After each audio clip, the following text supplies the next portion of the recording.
While everybody knows the next Xenoblade game is years away, but a lot of people are thinking in their brains, they're racking their noggins, they want to know what the next game is going to be called.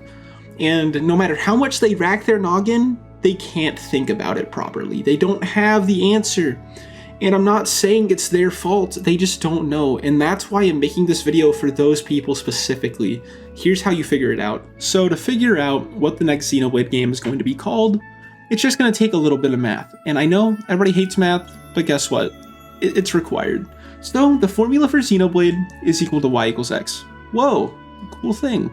So now you may be like, what does a line have to do with Xenoblade? Well, let's just get deeper. The horizontal axis, let's just say that's the amount of Xenoblade games released.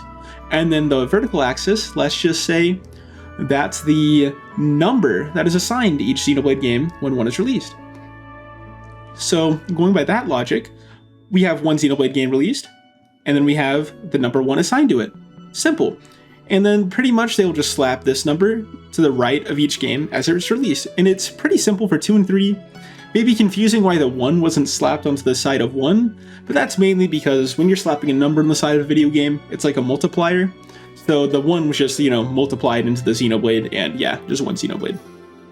And it kind of would be weird that if the other numbers would just multiply into itself, because it'd just be like Xenoblade Chronicles and then Xenoblade Chronicles again, even though it's a different game. So that's why they have to slap the 2 on there.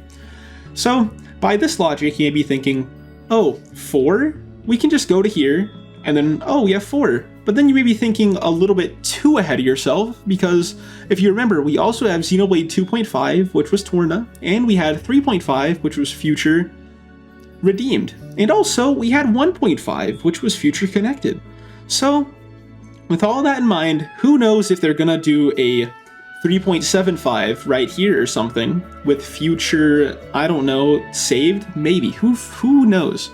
So that's why I have wrote a little bit of code to help, finalize our decision on if the next Xenoblade game will be called Xenoblade 4. And here it is. Here's the code that I have to prove our hypothesis that the next Xenoblade game will be called Xenoblade 4. And I'm not going to go into all the ins and outs, because that's for, some smarter people to deal with.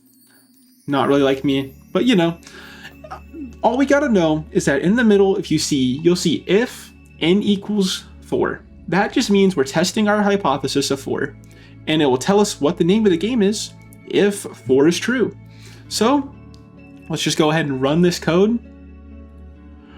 And as you can see, it spits out Xenoblade 4 point, and I'm not going to read all those zeros, but it is 9 zeros. And let's just assume that the 9 zeros are probably not going to be in the title when we get the game, and what you can think is Xenoblade 4. And that's probably going to be the name of the next Xenoblade game. This is pretty much the most in-depth test I probably could have done, unless I wanted to, go up to the studio that they produce it at myself and ask them the question. But I don't speak their language, I don't think. And yeah, I pretty much passed down all my knowledge to you, so I hope you use it with a grain of salt, because who knows what the next Xenoblade game is going to be called. I mean, I gave y'all the info, I gave y'all the proof, but in the end, life is just a gamble if you think about it in the right headspace, in the right manner, in the right confines of reality, in the right